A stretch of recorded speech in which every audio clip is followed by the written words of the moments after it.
Somebody has said this to you.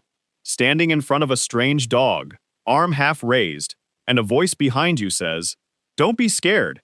He can smell it." It sounds like folklore, like something you say about horses and thunderstorms. Of course, the dog is not smelling your feelings. He is watching you go stiff and quiet, and reading your body the way any animal would. Except a team of researchers took that sentence seriously enough to test it properly. They collected human sweat from people who were frightened, froze it, and later opened the container in front of a dog who could not see a single human face. The dog's behavior changed. So did their heart rate. The sensible version goes like this. Dogs are extraordinary readers of human bodies. You tense your shoulders. You hold your breath. You slow down. You stop making eye contact. The dog sees all of it, because that is what dogs are best at. And that is true. It is genuinely most of what happens in the street, but it also means the folklore has never really been tested. Every time somebody says the dog smelled your fear, there was a frightened human standing right there, giving off a dozen other clues at the same time. To test the smell, you would have to take the human away and keep only the smell, which is exactly what somebody did. In 2018, a group led by Biagio Daniello, working with Gun Semen and colleagues, ran an experiment built around one idea: separate the odor from the person. First, they made the odor. Volunteers watched video designed to frighten them, and other volunteers watched video designed to make them happy. Pads collected sweat from the armpits during the viewing. The samples were sealed and frozen. Then came the test. A dog was in a room with its owner, and with a stranger the dog had never met.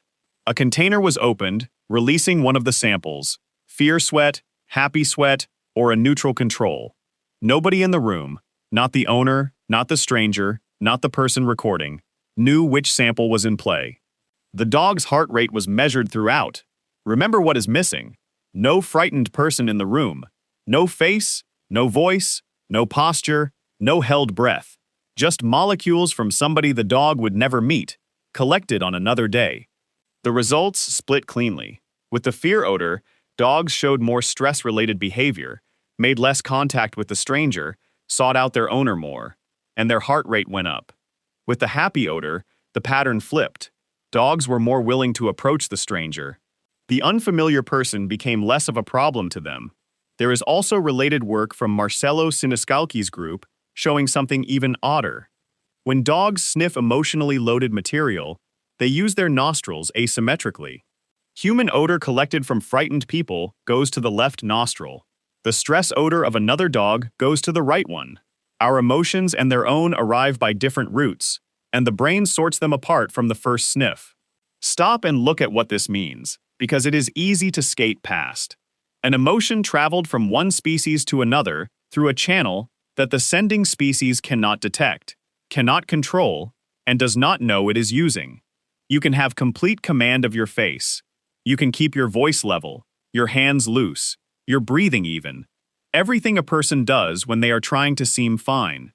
And the information goes out anyway, chemically, into the air around you. It also explains something every trainer says, and nobody quite believes. A nervous handler tends to produce a nervous dog. Not because the dog is judging you, because you are, in a small and literal way, broadcasting. And it runs both ways in daily life. The happy sample made dogs braver with strangers. Whatever state you arrive home in does not stay entirely inside you. Now the limits, because this one gets overstated constantly. This is not evidence that your dog knows you are afraid. Nothing here shows the dog forming any idea about your state at all. What was measured is that an odor changed behavior and changed heart rate. Between those two sentences lies a huge amount of unproven territory, and the honest version stops at the first one.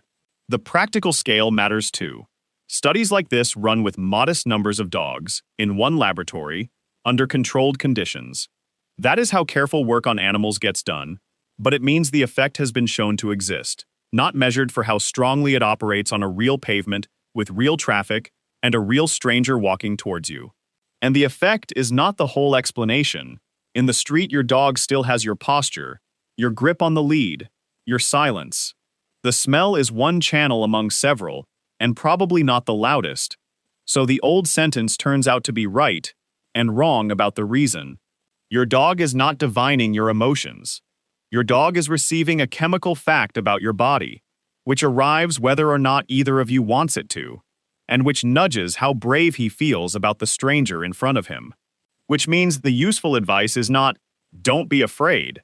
Nobody can decide that. It is simpler. If you know you are wound up before a walk, take the 2 minutes to unwind before you clip the lead on, rather than trying to hide it on the way out. You are not performing calm for your dog. You are producing it, or failing to, and he is downwind either way. Try it this week. On one walk, sit down for 2 minutes before you leave. On another, head out straight from whatever you were stressed about. Watch which walk goes better, and tell us what you saw.